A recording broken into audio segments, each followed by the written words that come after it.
tal amigos? Bienvenidos a su programa Sin Miedo al Éxito, que se transmite por la 107.7 FM de Estéreo Universidad, educativa, informativa y cultural.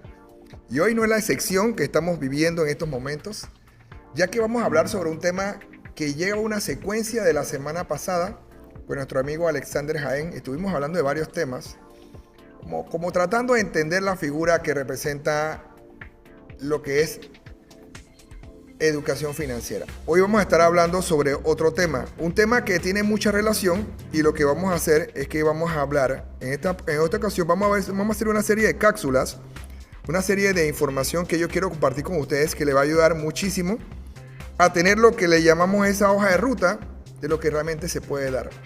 La educación financiera muchas personas la relacionan con emprender, sin embargo es el primer eslabón de poder hacer las cosas bien.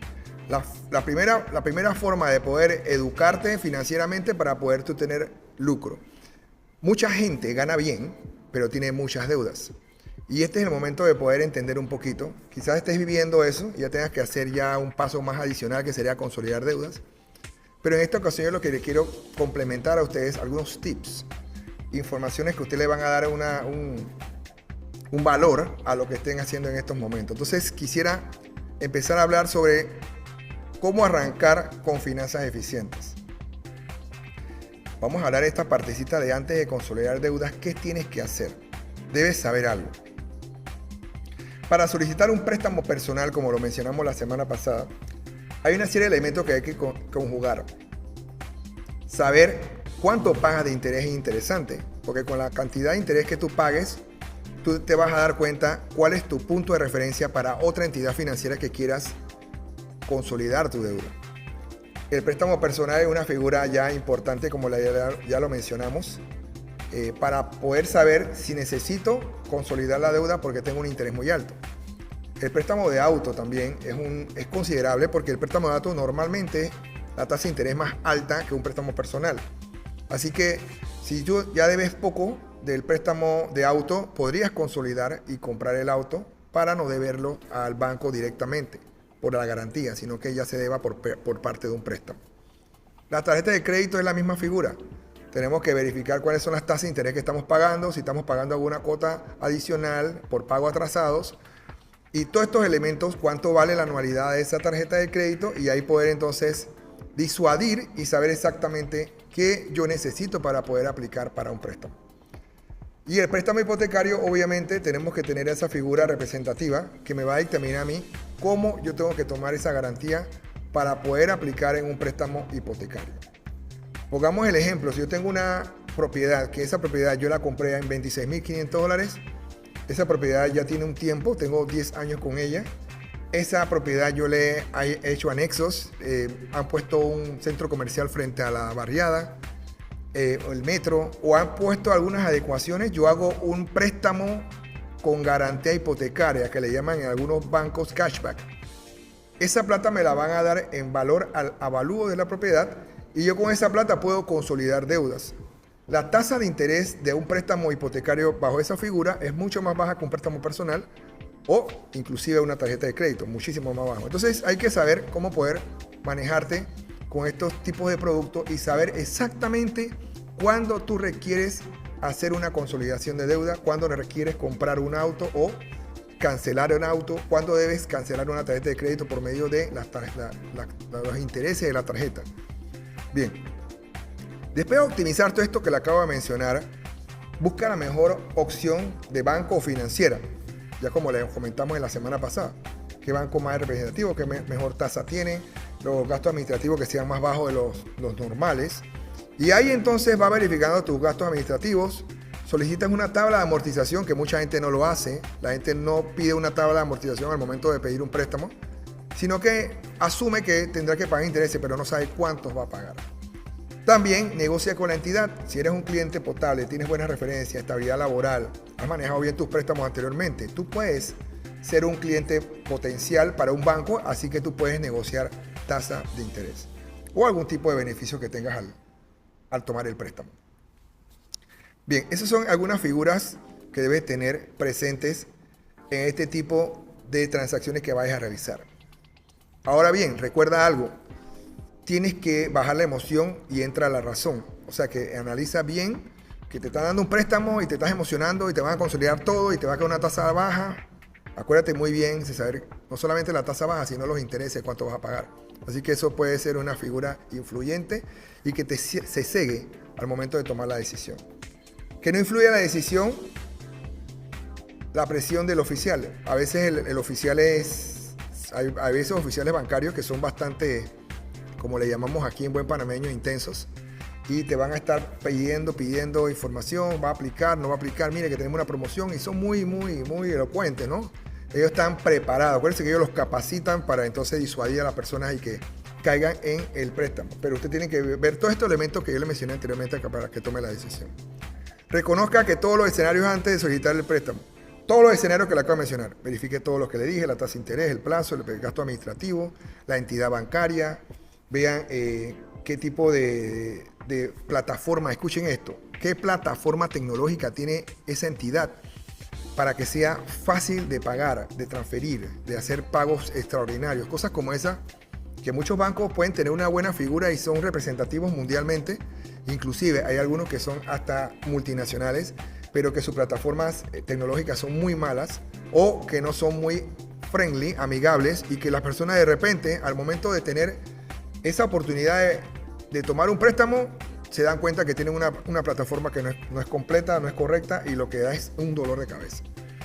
También gasta con sabiduría, invierte con propósito. Es uno de los tips que yo les tengo aquí para que ustedes se vayan familiarizando con la información que yo les voy a estar brindando en el día de hoy. Ahora, tengo otro tips que es importante, que quiero compartir con ustedes, y habla sobre cuáles son lo que son los errores más comunes que uno utiliza al momento de invertir en educación financiera. ¿Por qué le digo que invertir en educación financiera? Porque no solamente es conocer lo que le estoy mencionando yo, saber en este caso que tu activo más valioso, en este caso si quieres hacer algún tipo de emprendimiento, algo relacionado con esto, tienes que tener bien claro que para invertir en algo puedes utilizar estos productos financieros que te acabo de mencionar, pero a la vez cuando vayas a invertir, invierte en tecnología estratégica, que sea clara. ¿Tienes que crear herramientas costosas? No, tienes que asegurar mejor el éxito. No es tanto que conozcas un producto y que cómo invertiste para comprar ese producto, sino que sepas que ese producto va a tener una rentabilidad. Hay muchas personas que piden un préstamo para comprar un carro de segunda. Puede ser una buena idea siempre y cuando que ese carro lo utilices para hacer una plataforma. Puede ser estas plataformas que se conocen normalmente, Uber, InDrive y esas plataformas. Si es para eso, de repente tiene un rango de rentabilidad. Pero antes de hacer eso, tienes que saber si esa compra de ese carro de segunda versus la rentabilidad que te va a ofrecer utilidad diaria de ese carro va a ser rentable. Se va a poder pagar la letra, se va a poder pagar la gasolina, se va a poder pagar el mantenimiento, se va a poder el mantenimiento de las llantas, el mantenimiento de cada 3 meses, y adicional a eso vas a tener rentabilidad. Si tú haces toda esta figura y te es rentable, entonces te funciona el negocio. Pero si no, entonces tienes que analizar muy bien. Por eso le estoy diciendo, cuando vas a invertir en un préstamo, tienes que tener algún tipo de beneficio económico para tú poder cubrir la deuda y cancelarla a tiempo. Lo primero que tienes que hacer para educarte en este aspecto, tienes que tomar decisiones con datos, no impulsos. Aprende a gestionar el flujo de caja de tu negocio, lo que le acabo de mencionar. ¿Cuál es mi flujo de caja? Si voy a hacer un préstamo personal para comprar un carro de segunda, tengo que saber cuánto va a tener de rentabilidad, en qué tiempo yo voy a cancelar esa deuda, cuántos intereses voy a pagar, hice una tabla de amortización, y todos estos elementos me van a ayudar a mí a saber a ciencia cierta si este negocio o este producto que yo estoy comprando va a tener la rentabilidad que yo quiero. Detecta oportunidades de ahorro e inversión. Si estás trabajando en un carro de segunda y tienes que cambiar las llantas, entonces busca proveedores que sean de bajo costo. No compres llantas tan caras, no compres rines de lujo cuando tú estás invirtiendo en ese carro para generar rentabilidad. También gana seguridad y visión a largo plazo. Tú tienes que visualizarte a largo plazo ese tipo de negocio, cómo te va a influir a ti. la rentabilidad de esa plataforma que vas a utilizar. Si ese producto que estás, en este caso es un carro, ¿cómo hiciste algún sondeo? ¿Crees que puedas hacer? ¿Has preguntado a algunas personas que utilizan la plataforma cuánto ganan por eso? ¿Tienes una idea si hacen promociones? Tienes que investigar muchísimo porque mucha gente lo compra por impulso. Pide un préstamo, compra un carro de segunda. El carro es un carro que es de segunda de muchos años. Empieza a pedirte piezas. Lo empiezas a utilizar en una plataforma y lo que queda es gastando más plata de lo que invertiste. Entonces hay que tener mucho cuidado con eso. También dedica 30 minutos diarios a entender cómo funciona un sistema de negocios. Tú hiciste un préstamo, compraste un carro de segunda, ese carro de segunda empezaste a visualizar todo lo que te dije e empiezas a entender cómo funciona la operación. ¿Para qué yo voy a hacer ese emprendimiento? ¿Qué voy a cubrir con ese emprendimiento? Pueden ser los gastos fijos, puede ser que vas a invertir en un préstamo que ya se está cancelando, o vas a invertir en el mismo propio carro para cancelar el préstamo para que te ganes el 100% de tu utilidad. Todos esos elementos tienes que verlos. También escucha mientras manejas o haces ejercicio. Analiza bien todo lo que estás haciendo paso a paso para que no cometas errores.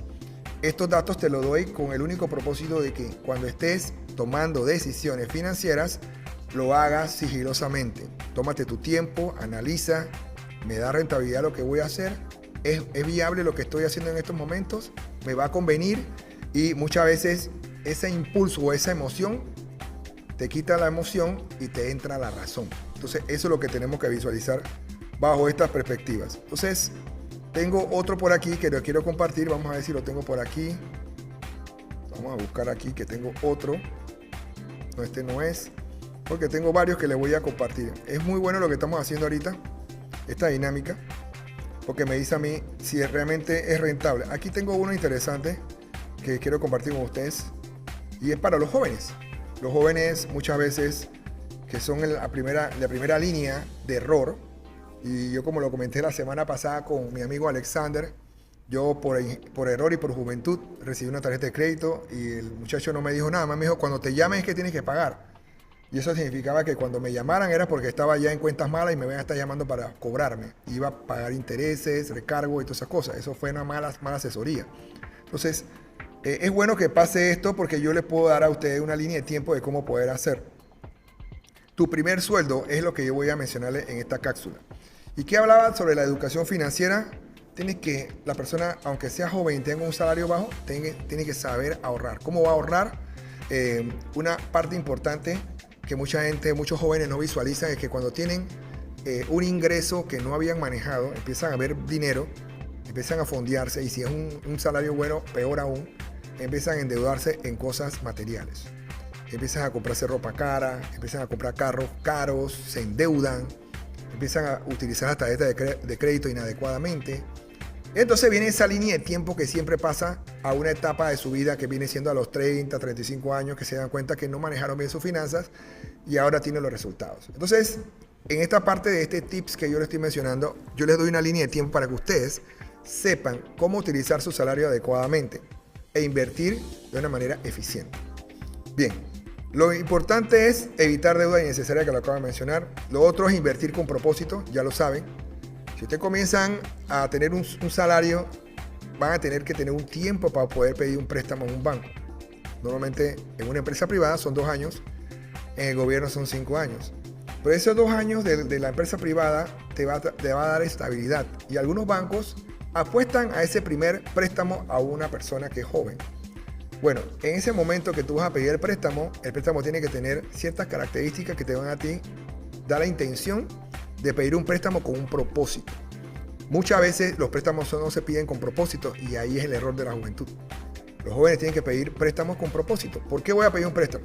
Tengo 2 años en la empresa privada, ya soy viable para una tarjeta de crédito, un préstamo personal y un préstamo hipotecario. Entonces, ¿cuál de los 3 son más viables? La tarjeta de crédito para yo poder tener algún tipo de promoción. ¿Qué tipo de promociones voy a tener? Voy a tener millas, voy a tener cashback, voy a tener alguna cosa que me ayude. Perfecto.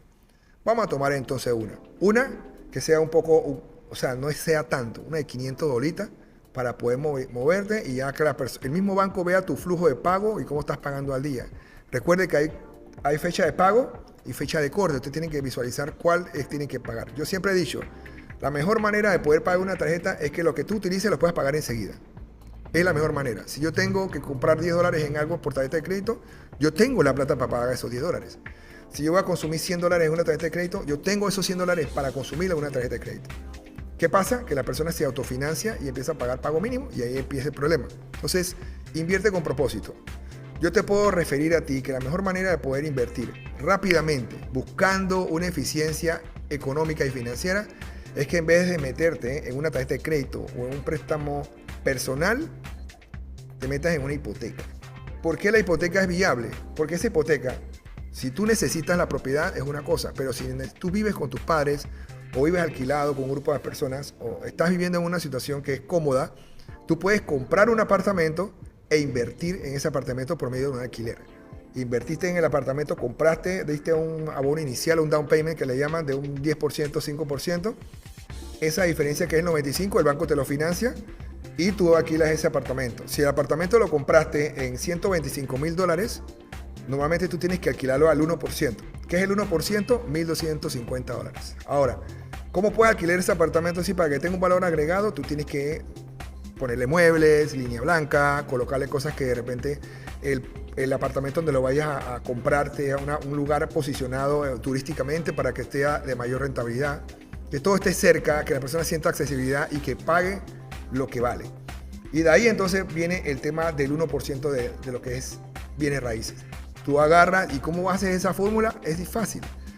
Si tú estás pensando en comprar un apartamento, tú tienes que visualizar cuánto es el alquiler de ese apartamento en esa área.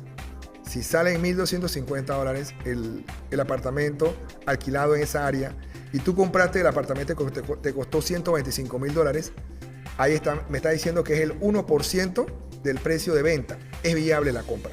Si es menos del 1%, tiene que ver qué está fallando, por qué no está alquilándose más caro. Y si es muy por debajo del 1%, no es rentable comprar el apartamento. Ahora, recuerden algo, hay apartamentos que se compran para inversión y otros apartamentos que se compran para vivirlo. Entonces hay que ver dónde tú estás sentado. Si estás buscando un apartamento para vivirlo, un apartamento para invertir. Punto importante. También el joven tiene que invertir con propósito y planificar metas a corto, mediano y largo plazo. Yo siempre le he dicho a mis estudiantes y a las personas que me preguntan sobre el tema de educación financiera, cómo yo puedo abrigar rápidamente activos por medio de bienes raíces. Y yo siempre le he dicho que utilicen la regla de los 3/3. ¿Y qué son las reglas de los 3/3? Un tercio para ahorrar, un tercio para tu negocio y un tercio para bienes raíces. Entonces tú agarras eso y te das cuenta que así aplica entonces el sistema. Ese tercio que le estoy diciendo, compras un apartamento, lo alquilas, espera un tiempo que pase de ese apartamento, le pides un préstamo al banco con la garantía del apartamento, el apartamento aumentó su plusvalía y tú te vas a dar cuenta que puedes pedir hasta el 80% del precio de venta del apartamento siempre y cuando tu capacidad te dé. Pero si tú tienes un salario adecuado, aumentaste tus ingresos, ganabas antes 1,000, ahora ganas 2,000, significa que tú tienes tienes 2 veces la hipoteca que podrías aplicar en una segunda hipoteca. Entonces tú puedes pedir un préstamo con garantía hipotecaria, te va a tu letra normal más una letra excedente que no va a ser sustancial y tú puedes comprar un apartamento, pero en este caso un apartamento de segunda, en la cual tú puedes comprar un remate en un banco o en una entidad financiera que esté rematando una propiedad y de esa forma tú puedes comprar una segunda propiedad con la garantía de la primera propiedad. Entonces ya ahí tú estás amarrando 2 cosas. Compraste un apartamento, le generaste plusvalía, el apartamento aumentó de precio, tú pediste un préstamo con ese apartamento, te dieron una plata que es sustancial y compras un apartamento en remate en otra área. No tiene que ser un área también caudalosa, se puede ser un área un poquito más, que no sea tan alto el precio, puede ser un apartamento de $80,000, $75,000 y tú puedes entonces ese apartamento que compraste de segunda, invertirlo y alquilarlo. Ahí te vas a dar cuenta, si lo puedes alquilar en 750, te tuvo que haber costado $75,000. Ahí vas tirando números, ¿no? Te das cuenta de cómo funciona. Entonces hay una regla que es importante. La regla 50-30-20 y eso tenemos que utilizarlo también dentro de los negocios. Y le explico por qué. El 50% de que tú generes como ingreso, de tu ingreso, es para necesidades. Todo lo que sean los gastos fijos, si estás viviendo en un lugar, pagar el alquiler, pagar el agua, pagar la luz, pagar el cable, pagar tus estudios, son cosas como que siempre hay que hacer, ¿no? Eso está amarrado, ¿no? Los otros 30% es deseos. Si tú tienes deseos de algo, perdón, quieres viajar, quieres hacer alguna cosa, ahí tú puedes entrar entonces los 30% de deseos. Y el 20% es ahorro. Entonces ya tú sabes cómo hacer. Si tú tienes un salario de $1,000, quieres ahorrar el 20%, tú sacas $200 todos los meses y lo vas fondeando en una cuenta que tú ni ves. Tú tienes una cuenta allá que está como si tú ganaras $800, pero en verdad ganas $1,000. Esos $200 tú los vas a guardar en una cuenta inamovible que no se va a mover solamente para meter dinero. Y ahí entonces tú empiezas a abrigar ese porcentaje que vas a llegar a un punto que vas a poder pedir un préstamo. No, ¿qué tanto préstamo? Disculpen. Comprar un terreno de $5,000, $7,000 y ahí tú vas creando entonces riqueza por medio de los bienes raíces. Hay unos errores comunes que siempre pueden pasar, ¿no? Por ejemplo, gastar más de lo que ganas. La gente se va emocionando y como lo mencionamos también la semana pasada, cabe destacar que las personas hacen una extensión de su salario con su tarjeta de crédito. Yo gano $3,000, pero tengo una tarjeta de crédito de $2,000, yo gano $5,000. Tú ganas $3,000. Entonces hay que estar bien claro con eso. No llevar los registros de gastos de lo que tú tienes es una forma rápida de caer en la tentación de la educación financiera negativa. Si tú tienes tus gastos, tus fondos, tus ingresos y tus gastos y tú estás viendo todo lo que tú estás gastando mes a mes, te va a ayudar muchísimo a poder entonces dictaminar si estás haciendo las cosas bien o la estás haciendo mal y poder entonces categorizar dónde estoy fallando. Bien, también el uso irresponsable de tarjeta de crédito, como lo mencioné anteriormente, y no tener fondos de emergencia. ¿Qué es el fondo de emergencia, jóvenes? Puede ser en efectivo o puede ser en una tarjeta de crédito. Yo siempre he dicho que la tarjeta de crédito que tú dices como fondo de emergencia tiene que ser una tarjeta de crédito que tenga una anualidad baja, que tú puedas fondearla y que no se mueva, solamente tú tengas un recurrente de los gastos de seguro de esa tarjeta y solamente la tengas ahí visualizada, ahí muy cerquita de ti, por si hay alguna urgencia, ya sea de salud, algo que tengas que comprar con urgencia, la utilices solamente para eso. Una tarjeta solamente de fondo de emergencia. O ahorrar y tener ese fondo para el uso normal que no te genere cargos. Bien, entonces, ¿cómo puedes programar tu futuro y herramientas útiles? Veo cómo fuimos hablando primero de los préstamos, cómo se manejaban, ahora estamos hablando de dentro de tu educación financiera, cómo trabajar. Recuerda que en estos momentos estás escuchando la 107.7 FM de Estéreo Universidad en tu programa Sin Miedo al Éxito con el profesor Simón Navarro. Y estamos hablando exactamente cómo utilizar la educación financiera eficientemente. Bien, entonces estaba en la parte de tu primer trabajo, tu primer salario y tu primera gestión de educación financiera. Ahí vamos a hablar de cómo vas a programar tu futuro y herramientas útiles. En este caso podemos hacer lo siguiente. Tienes que definir metas claras. ¿Cómo vas a definir tus metas claras? Visualizándote qué tú quieres a corto, mediano y largo plazo. Te haces un presupuesto mensual de todos los gastos que tienes, todos los ingresos que tienes, y si ves que necesitas un poquito más de fondeo en tus ingresos, tienes que empezar a buscar algún tipo de emprendimiento que te ayude a crecer. Yo les doy un dato a ustedes. Hay personas que tienen su salario, pero se vuelven emprendedores por necesidad y entonces empiezan a crear negocios que son negocios no son constantes. Son negocios que van en el tiempo y se tienen que disipar porque el negocio no es rentable. Por ejemplo, en el tiempo de las mascarillas de la pandemia, la gente compró mascarillas porque necesitaba mascarillas. Entonces yo aprovecho una oportunidad, negocios cíclicos, se me había olvidado. Tú agarras, haces el negocio crece rápidamente, pero tiene tiempo de vida. Entonces mucha gente panameña y extranjeros casualmente hacen eso. Hacen negocios de esa manera, crean negocios temporales, cíclicos, y se acaban. Entonces puedes hacer eso. Esa es una forma interesante de poder generar ingresos pasivos a largo plazo.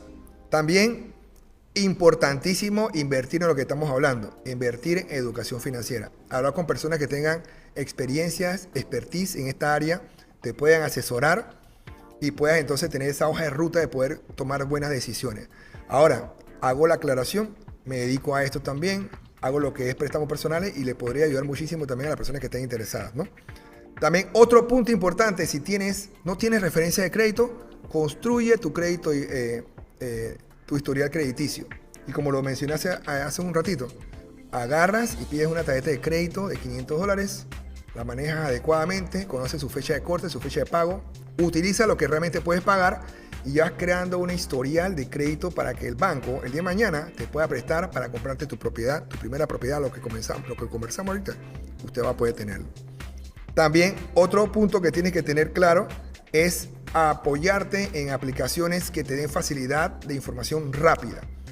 Tú puedes tener información de la mano con aplicaciones que están enfocadas a la IA, que te dan herramientas fáciles para poder tomar decisiones económicas.